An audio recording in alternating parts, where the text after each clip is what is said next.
Bonjour à tous. J'ai décidé de faire cette vidéo par le biais de mes guides qui m'ont transmis ce message par les cartes en me disant de partager, de faire un blog et de partager mon expérience, tout ce qui m'arrive, tout ce que j'ai vu. Je vais vous raconter mes visions, tout ce qui s'est passé et par quoi ça a commencé. C'est vrai que ce moment-là, je me suis dit, bon, allez hop, tu fais ta vidéo, c'est tes guides qui te l'ont demandé. Mais non, pas simplement. Je me suis rendu compte que moi-même, j'avais envie de partager mon expérience. Moi-même, je me dis que quand j'ai vécu les débuts et que je ne savais pas où j'en étais, j'étais bien contente de voir les vidéos des autres. Donc je me suis dit, bah, allez, allons-y, faisons la vidéo pour aider les personnes qui sont comme moi, ou les personnes qui sont curieuses, simplement, ou qui aiment la spiritualité. Mon cheminement, il est encore dans l'apprentissage. Je ne suis pas encore quoi que ce soit, je ne sais pas encore ma vision des choses, je ne sais pas ce que je vais devenir. Mon cheminement, je le fais dans l'apprentissage, dans l'éveil, comme un enfant qui grandit tout doucement. Je grandis dans la spiritualité tout doucement. Ma mission de vie, je ne la connais pas encore, même si on vous le dit. Tant que vous n'êtes pas prêt et tant que vous devez encore apprendre, vous ne savez pas. Je tenais aussi à dire pour les gens qui vont se moquer de ma vidéo, ceux qui vont faire des commentaires pas toujours sympas, qu'ils s'abstiennent. Cette vidéo n'est pas pour eux. Peu importe, s'ils le font, ils le font. Mais c'était surtout pour dire que c'est pour partager des expériences que des personnes auront besoin.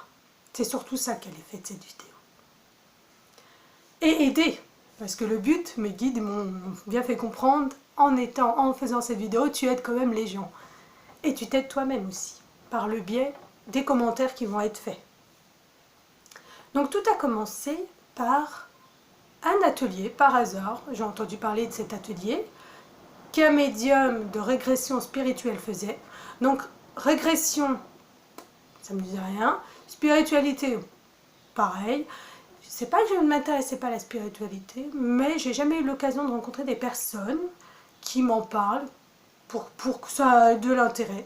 Donc moi j'ai toujours vécu ma vie en pensant, voilà, il y a un Dieu, il y a l'enfer, il y a le paradis. Puis on est là pour faire du bien et non pour juger l'autre ou faire du mal. Voilà, mon esprit était simple. Et la spiritualité, pour moi, elle était un peu inconnue. Alors du coup, j'ai été à cet atelier qui s'est très très bien passé. L'hypnotiseur Benoît Penso a été super, c'est un bon hypnotiseur. Il nous a fait un super atelier, très agréable. À l'occasion, j'ai vu mon guide, un de mes guides. Une surprise, c'est que j'en avais plusieurs, donc là j'en ai vu un. Ensuite, j'ai eu une scène aussi inattendue, donc un très bon atelier. Après l'atelier, je n'ai pas forcément pris rendez-vous avec lui. Mais ensuite, en réfléchissant bien, etc., j'ai pris rendez-vous avec lui pour une séance parce que j'étais quelqu'un qui n'était pas bien dans sa peau. J'étais pas bien où j'habitais, j'étais pas bien dans ma peau. Je m'aimais pas, je regardais les choses positives pour les autres, mais je ne regardais jamais le positif chez moi. Et puis, j'avais mon ex qui avait tendance à dire que moi, j'avais la shkoumoun. Alors moi, j'étais persuadée que j'étais quelqu'un qui avait la poisse tout le temps, que tout ce qui m'arrivait c'était la poisse. J'étais négative vraiment vis-à-vis de moi. Mais au lieu d'être positive pour les choses qui m'arrivaient en positif, je pensais qu'aux choses négatives qui m'arrivaient. Et comme elles étaient nombreuses, je me suis dit effectivement, t'as que du négatif dans ta vie, ma pauvre Salima. Mais non, j'avais aussi du positif, mais simplement je ne le voyais pas. Alors c'est vrai que cette séance, j'en avais besoin.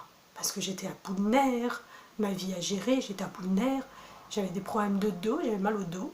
Donc j'avais des problèmes aussi de santé, pas graves, mais de l'eczéma. Donc j'avais besoin de faire cette vidéo, cette hypnose. Donc je suis partie le voir, j'étais stressée parce que j'ai pas été regarder son blog. J'ai été à l'aventure, comme ça, allez hop, on verra bien. Je l'ai déjà vu à l'atelier, on verra bien. La séance s'est très bien passée, je me rappelle que du début. La suite, j'étais dans un hypnose profond, je me suis laissée aller. Et donc j'en ai parlé avec lui, effectivement, et il y avait des questions que j'avais posées, j'ai eu des réponses, trop contente. Le lendemain, plus mal au dos, au réveil magnifique, surtout qu'au réveil J'avais mal au dos, donc je restais jamais au lit. Là, je pouvais dormir, j'avais plus mal au dos. L'hiver arrive, pas d'eczéma, mais c'était magnifique. Mais ce que j'ai pas dit, c'est que j'ai écouté l'enregistrement pendant au moins 6 mois tous les jours. Et il fallait que je m'habitue à m'écouter. M'écouter moi. Oh là, c'était une première. Me regarder dans une glace, pareil, c'était pas possible. Alors je me suis dit, t'as du travail, hein, du sacré travail. Donc je les ai faits. J'ai travaillé sur moi, j'ai appris à m'aimer, j'ai appris à être positive vis-à-vis de moi. C'était un long travail, hein, quand je vous dis ça, il y a 1 an et demi. Donc j'ai pris le temps. Le temps, moi je suis pas quelqu'un qui est pressé. Donc le temps, j'ai appris à le faire, à le laisser venir et apprendre à tout évacuer. La séance aussi m'a permis, à la fin de la séance, j'ai eu un bien-être complètement hallucinant. C'était magnifique. J'avais un bien-être en moi. Oh, tout mon corps, c'était vraiment magique. Et ce bien-être, ça ne dure pas. Donc j'avais envie de le revivre, j'avais envie qu'il reste. Ça fait des années que je ne l'ai pas eu. Donc là, le découvrir, c'était magnifique. Sauf que ça ne dure pas, donc il faut l'accumuler, il faut travailler pour qu'il revienne et puis pour qu'il reste. Donc c'est ce que j'ai fait, j'ai écouté l'enregistrement, je me suis forcée, je me suis dit allez écoute-toi, tu as les clés, tu as les réponses dans l'enregistrement. Et au fil du temps, j'ai appris à retrouver ce bien-être. Comme tout le monde, quand j'ai des moments négatifs, des moments que le négatif reprend le dessus, le travail, la maison, tout quoi, le quotidien. On revient sur du positif. On voit le positif et là, ça va beaucoup mieux. Tout ce qui peut arriver, il y a du positif derrière. Des fois, c'est dur. Hein. Je ne dis pas qu'il y a des moments où on souffre vraiment. Mais laissons-la souffrir. On souffre, et laissons-le venir. On pleure, on est énervé, on a la colère, on a l'accumulation. Laissez-le venir, venez. Prenez-moi un bon coup et hop, on explose tout ça et on voit le positif. Depuis que je fais ça, je me sens mieux, je me sens plus heureuse. J'essaye d'avancer dans mon bon chemin qui m'ont tout tracé, mes guides, et qui m'accompagnent. C'est magnifique. Je ne dis pas qu'après tout ça, c'était magnifique pour moi. J'ai commencé à vouloir faire les méditations guidées. J'ai pris comme ça au hasard sur YouTube. Il m'a stressée. Je me suis dit, c'est quoi ça? Non, les méditations, c'est pas pour moi, je suis encore stressée, je crois. Et puis, je me suis rappelé que l'hypnotiseur que j'avais été voir en séance et à l'atelier fait des méditations. J'ai écouté ces méditations magnifiques. Du coup, je les ai tous achetés.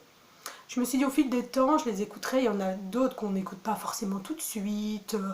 On choisit. Donc, c'est ce que j'ai fait. Puis au fil du temps, je les ai tous écoutés. J'ai eu des beaux voyages, des belles expériences, un bien-être total, magnifique. Et Thalasso de lumière, je tenais à te dire celle-là, parce que Thalasso de lumière, quand j'étais malade, je n'avais pas envie d'aller travailler, le médecin qui me donne rendez-vous le lendemain, tout à gérer, je fais comment? J'ai fait cette méditation, je n'étais pas guérie, mais j'ai pu travailler, j'ai pu gérer ma vie, et le lendemain aller voir le médecin. Donc c'était magnifique. Cette méditation est magnifique, mais les autres aussi. Hein. Ça dépend de ce que vous recherchez. Mais elles sont toutes magnifiques. Moi, j'ai eu beaucoup de réponses, même par le biais de méditation. Donc c'est génial.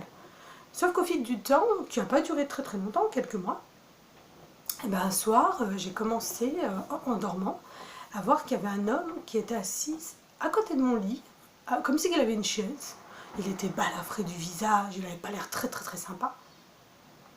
Là, je me suis dit, il y a quelqu'un chez moi. Et là, j'ai pris peur. J'ai pris vraiment peur. Mais je me suis allongée, puis je me suis dit, il n'est pas là. Effectivement, il a disparu. Ensuite, la scène est revenue. Là, j'ai vu un homme, debout, au bord de mon lit. Je ne voyais pas trop son visage, je le fixe pareil. Et là, je vois qu'il veut, comme si qu'il allait venir dans mon lit. J'ai pris peur, donc là j'ai hurlé, j'ai fermé les yeux et j'ai vu qu'il n'y avait personne. Je me suis quand même posé des questions, je me suis dit quand même, moi je les ai vus, ils étaient vraiment là, comme si je voyais la personne en réel. Pour moi, ils étaient vraiment là. C'était pas un rêve. Par la suite, j'ai commencé à voir des insectes, à me réveiller dans la nuit et voir des insectes dans ma chambre. pareil, très très peur, sauf que les insectes, j'ai pris mon courage à deux mains, j'ai allumé la lumière et j'ai vu qu'il n'y avait personne, pas d'insectes, rien. J'ai commencé à poser des questions. Dans la deuxième partie, je vous raconte ce que j'ai fait.